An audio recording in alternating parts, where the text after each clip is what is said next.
हे मेरी आत्मा अब चल कर ले मिलन, परमानंद का अनुभव कर, ओ परमानंद का अनुभव कर, तू धन्य बना जीवन। ज्योति बिंदु परमात्मा से, है मेरी आत्मा अब चल कर ले मिलन, अब चल कर ले मिलन, अब चल कर ले मिलन।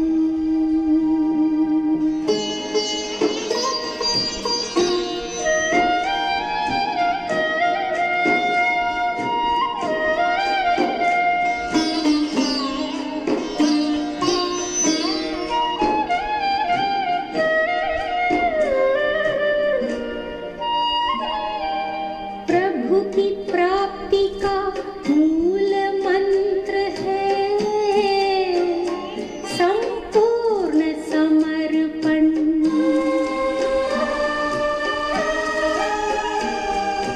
हे आत्मा चल प्रभु को सौंप दे तू सारा जीवन। ओ देख प्रभु तेरे निकट विराजे, ओ देख प्रभु तेरे निकट विराजे, कर ले अभिवादन। ज्योति बिंदु परमात्मा से, है मेरी आत्मा अब चल कर ले मिलन, अब चल कर ले मिलन, अब चल कर ले मिलन।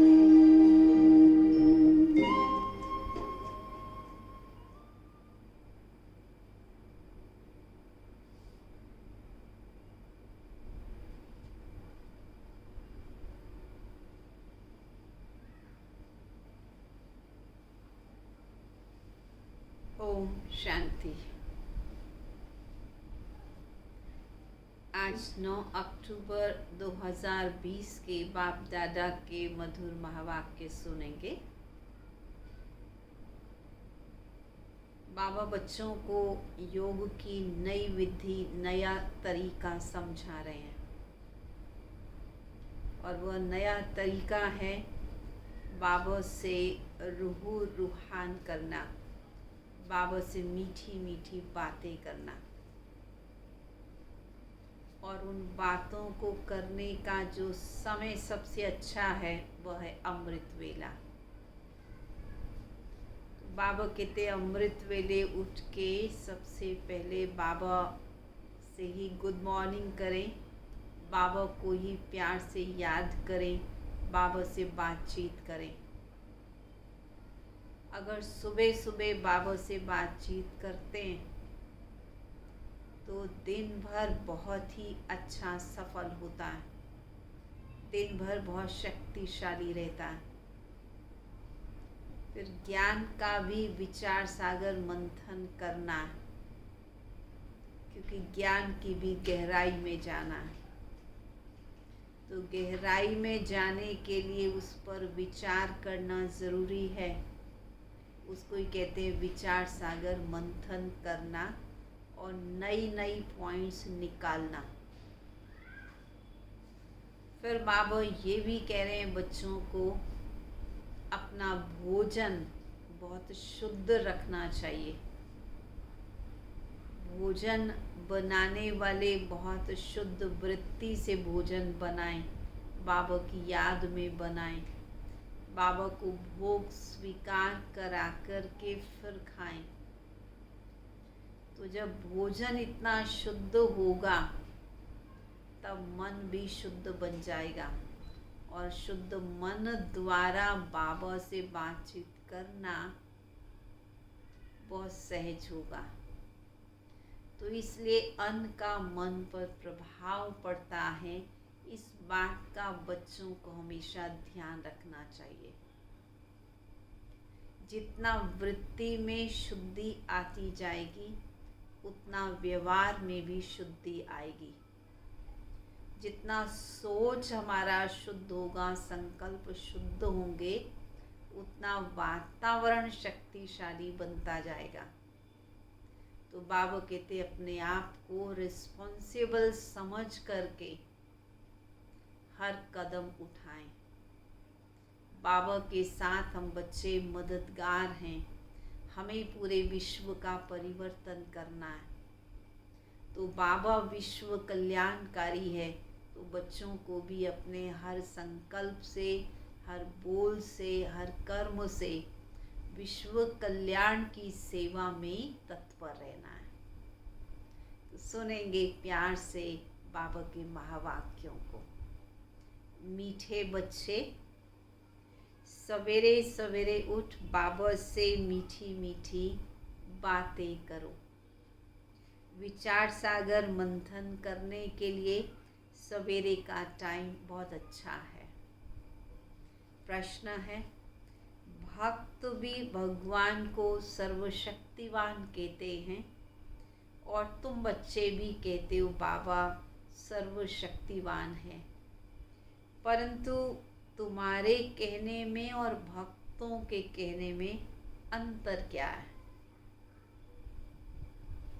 वह कहते हैं, भक्त कहते हैं कि भगवान तो जो चाहे सो कर सकते हैं क्योंकि सर्वशक्तिवान हैं, वो तो मुर्दे को भी जिंदा कर सकते हैं।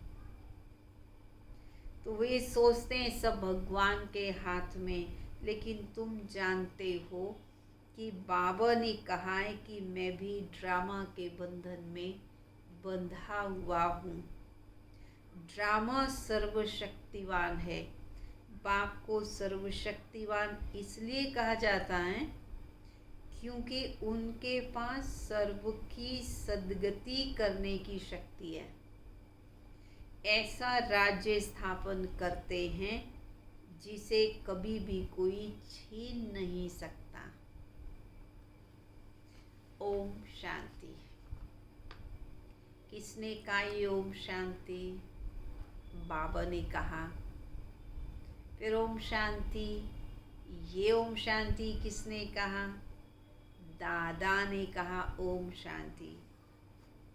अब तुम बच्चों ने ये पहचाना है कि बाप और दादा दोनों बोलते ओम शांति। उनसे ऊंच की महिमा तो बहुत भारी है। कहते हैं सर्वशक्तिवान है तो क्या नहीं कर सकते। अब ये भक्ति मार्ग वाले सर्वशक्तिवान का अर्थ बहुत भारी निकालते हैं और बाबा कहते जो होता है वो सब कुछ ड्रामा अनुसार होता है। मैं कुछ भी करता नहीं हूँ, मैं तो खुद ही ड्रामा के बंधन में बंधा हुआ हूँ। सिर्फ तुम बाप को याद करने से सर्वशक्तिवान बन जाते हो। पवित्र बनने से तमो प्रधान से सतो प्रधान बन जाते हो। बाप सर्वशक्तिवान है, उनको सिखलाना होता है, बच्चे मुझे याद करो तो विकर्म विनाश हो जाएंगे। फिर सर्वशक्तिवान बन तुम विश्व पर राज्य करोगे। शक्ति नहीं होगी तो फिर राज्य कैसे करोगे? शक्ति मिलती है योग से। इसलिए भारत का प्राचीन योग बहुत गाया हुआ है। तुम बच्चे नंबरवार याद कर और खुशी में आते हो। तुम जानते हो कि हम आत्माएं बाप को याद करने से विश्व पर राज्य प्राप्त कर सकते हैं। कोई की ताकत नहीं कि उस राज्य को कोई छीन सके। ऊंच से ऊंच बाप की महिमा सब करते हैं, परंतु समझते कुछ नहीं। एक भी मनुष्य नहीं जिसको यह पता हो कि ये सृष्टि एक नाटक है। अगर समझते हो कि नाटक है तो शुरू से अंत तक वो याद आना चाहिए, नहीं तो नाटक कहना भी रॉन्ग हो जाता है। कहते भी ये नाटक है, हम पार्ट बजाने आए हैं, तो उस नाटक के आदि मध्य अंत को भी तो जानना चाहिए ना। ये भी कहते हैं हम ऊपर से आते हैं तब तो वृद्धि होती रहती है। सतयुग में तो बहुत थोड़े मनुष्य थे, इतनी सब आत्माएं कहाँ से आई? ये कोई भी समझते नहीं कि अनादि बना बनाया अविनाशी ड्रामा है, जो आदि से अंत तक रिपीट होता रहता है। तुम बाइस्कोप शुरू से अंत तक देखो, फिर दोबारा रिपीट करके अगर देखेंगे तो चक्कर या वो जो बाइस्कोप की स्टोरी है वो सेम ही समझ में आएगी, क्योंकि अगर दोबारा देख रहे हैं तो same actor, same acting, same dresses, same song, क्योंकि वह रिपीट हो रहा है, ज़रा भी फर्क नहीं होगा। तो बाप मीठे मीठे बच्चों को कैसे बैठ समझाते हैं, कितना मीठा बाबा है।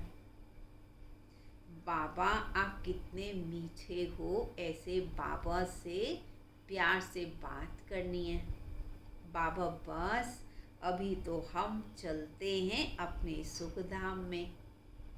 अभी तुमको ये मालूम पड़ा है कि आत्मा पावन बन जाएगी तो फिर सब कुछ वहाँ पावन मिलेगा। आत्मा पावन है तो सब पदार्थ भी पावन मिलेंगे। श्रेष्ठाचारी माताएं बहुत मीठी होती हैं, समय पर बच्चे को आप ही दूध पिलाती हैं तो दूध भी वहाँ पर पावन होगा। बच्चे को रोने की दरकार नहीं होती है, यहाँ तो बिना रोए कुछ देते नहीं हैं।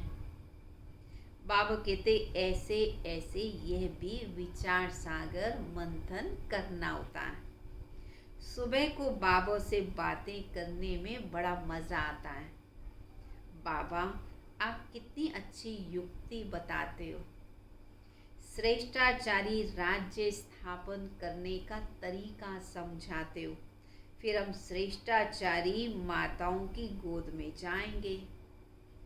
अनेक बार हम ही उस नई सृष्टि में गए हैं।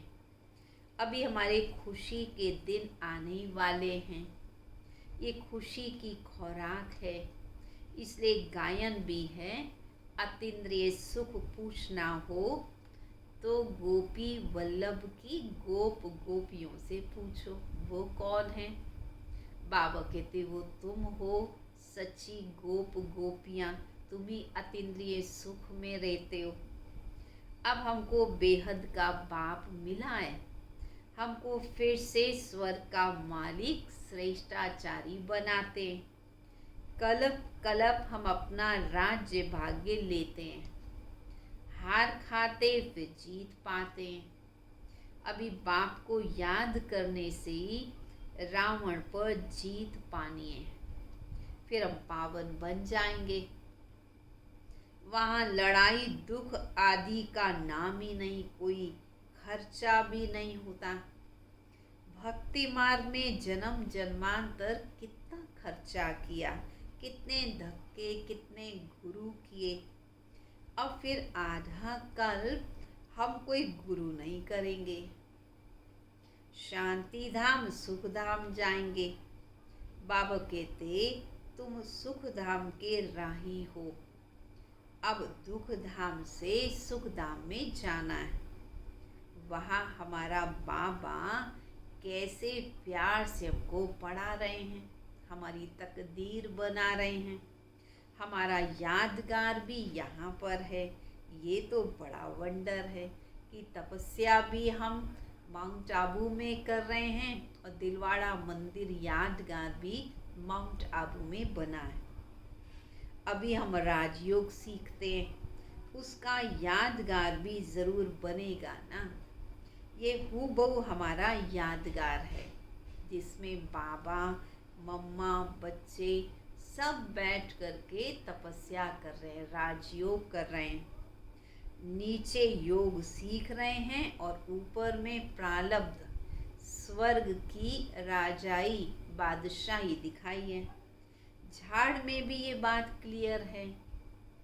बाबा ने कैसे साक्षात्कार कराए, फिर बैठकर चित्र बनवाए। बाबा ने साक्षात्कार कराया और फिर करेक्ट करके चित्र भी बनवाए। कितना वंडर लगता है। सारी नई नॉलेज है, किसी को भी इस नॉलेज का पता ही नहीं है।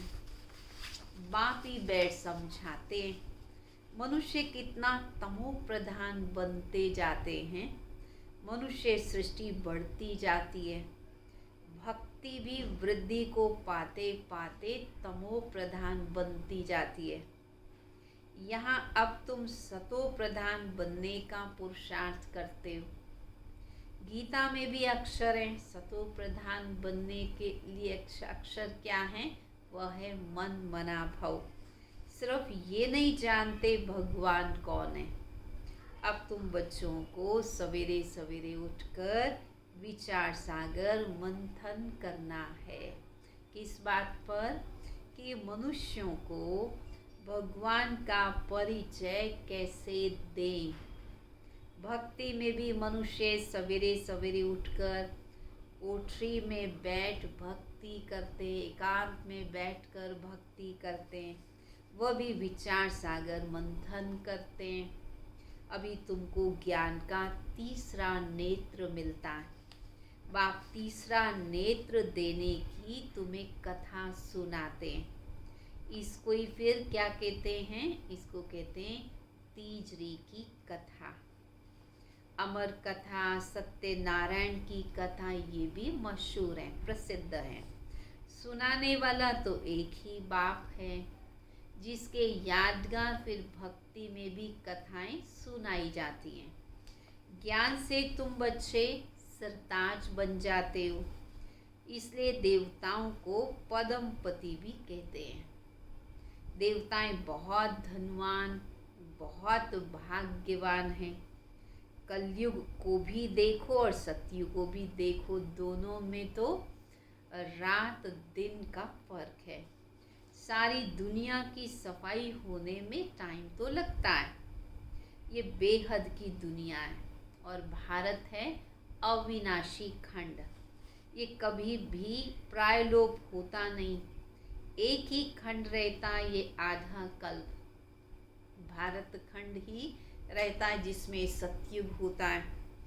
फिर और खंड इमर्ज होंगे नंबरवार। तुम बच्चों को कितना ज्ञान मिलता है। बाबा कहते तुम बोलो, वर्ल्ड की हिस्ट्री ज्योग्राफी कैसे रिपीट होती है, कैसे चक्कर लगाती है, आकर समझो। प्राचीन ऋषि मुनियों का भी कितना मान हुआ करता था, क्योंकि पवित्र थे, परंतु वह भी सृष्टि के आदि मध्यंत को नहीं जानते थे, हठ योगी रहे। हाँ, बाकी उनमें पवित्रता की ताकत होती है, जिससे भारत को थमाते, और इसीलिए उनके प्रति मान भी बहुत होता है। नहीं तो भारत का पता नहीं क्या हाल हो जाता। अगर ये सन्यासी पवित्र नहीं रहते तो मालूम नहीं भारत का क्या हाल हो जाता। बाबा कहते जैसे कोई मकान में, घर में सफ़ेदी आदि कराते तो उसे सफाई हो जाती है, शोभा हो जाती है। भारत महान पवित्र था, अब वही पतित बना, तो वहाँ तुम्हारा सुख भी बहुत समय चलता है। तुम्हारे पास बहुत धन रहता है, तुम भारत में ही रहते थे, तुम्हारा ही राज्य था। कल की बात है। फिर जब द्वापर युग में आके पतित बने तो इन सन्यासियों ने आकर अपनी पवित्रता के आधार से भारत में जैसे वाइट वॉश की, सफ़ेदी की, स्वच्छता हो गई, तो इससे भारत कुछ हद तक टेम्परेरी टाइम के लिए थम गया। उन्होंने आकर कुछ सुधार कर अपना नाम बाला किया।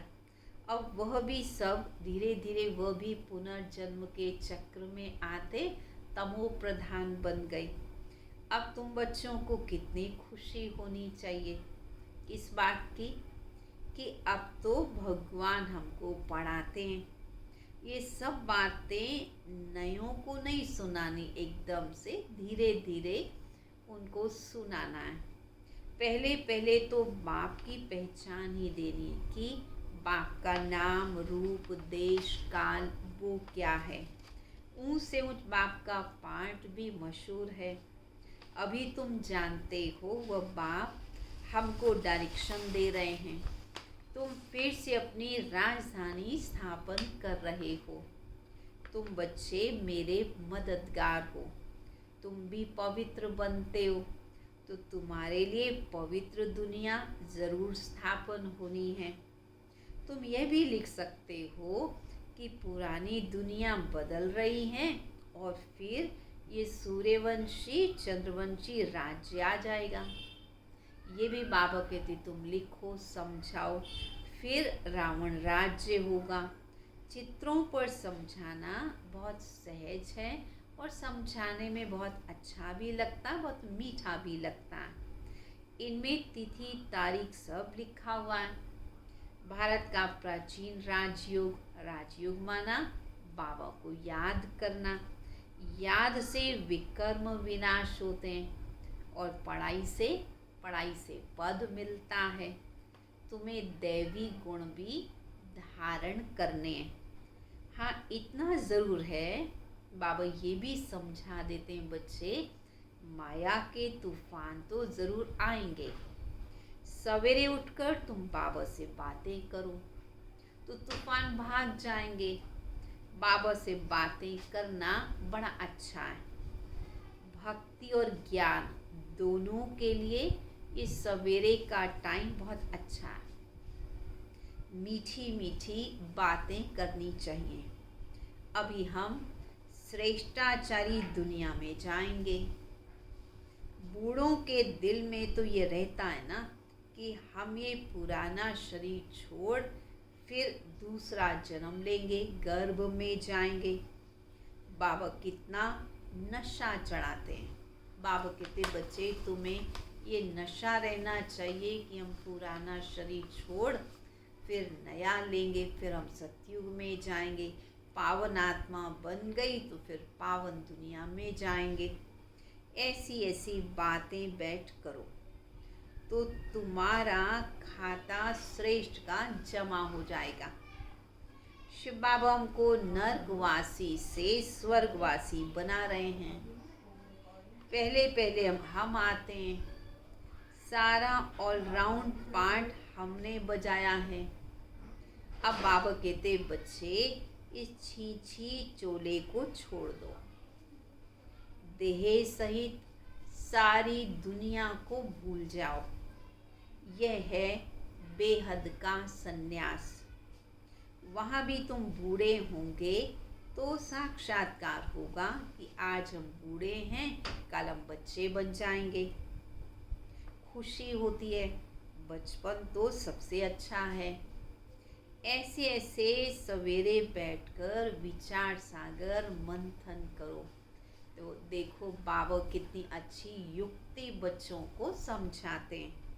पॉइंट्स निकलेंगी तो तुमको खुशी होगी। खुशी में घंटा 1.5 घंटा भी बीत जाता है तो पता नहीं लगता है। जितनी प्रैक्टिस होती जाएगी उतनी खुशी बढ़ती जाएगी, बहुत मज़ा आएगा।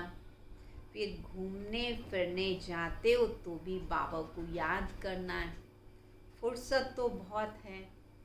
हाँ, विघ्न भी पड़ेंगे जो याद में डिस्टर्ब करेंगे, परंतु बाबा कहते विघ्न पड़ना इसमें भी कोई शक की बात नहीं है, परंतु तुमने विघ्नों को याद से उड़ा देना है। धंधे आदि में मनुष्यों को नींद तो नहीं आती है। क्यों? क्योंकि कमाई उनकी जमा होती है। तो वैसे बाबा कहते तुम याद करोगे तो कमाई जमा होगी, विघ्न भी खत्म हो जाएंगे। सुस्त लोग नींद करते हैं। तुम जितना हो सके शिव बाबा को याद करते रहो। तुमको बुद्धि में रहता है।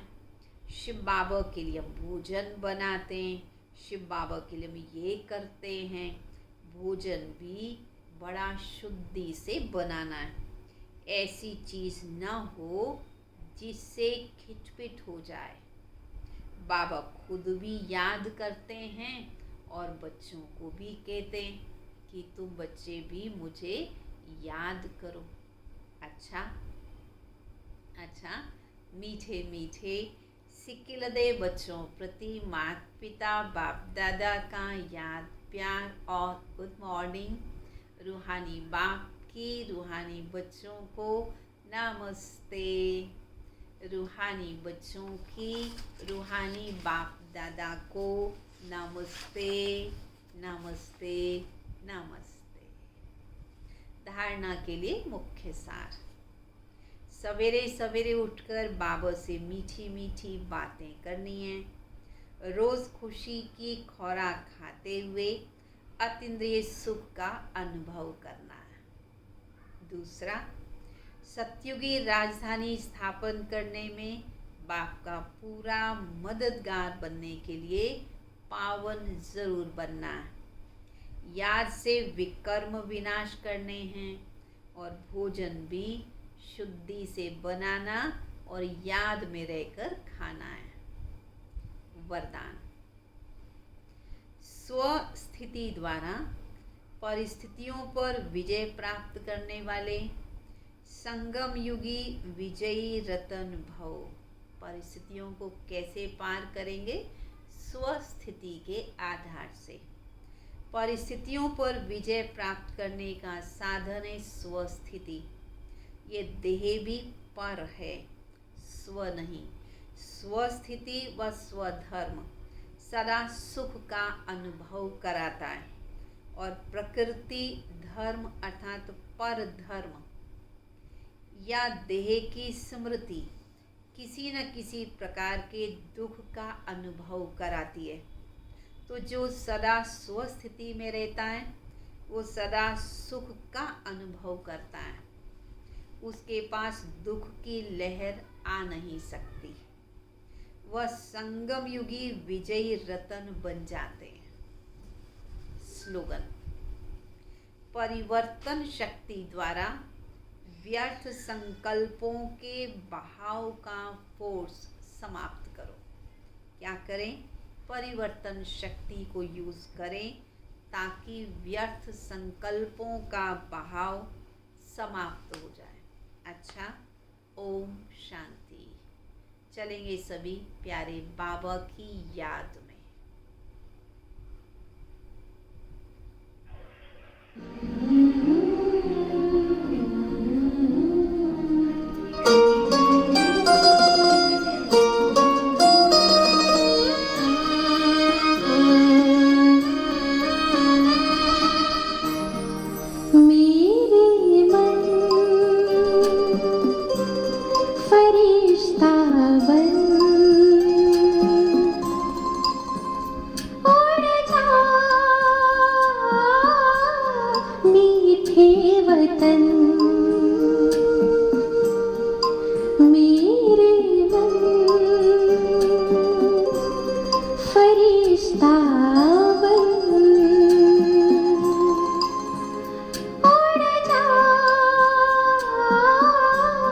मीठे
झिलमिल झिलमिल झिलमिल झिलमिल करता हुआ वो रूप अनोखा बनाकर रोशनी से सजा हुआ वो दिव्य नूर फैलाकर मेरे दिव्य नयन देकर किरण जग को करे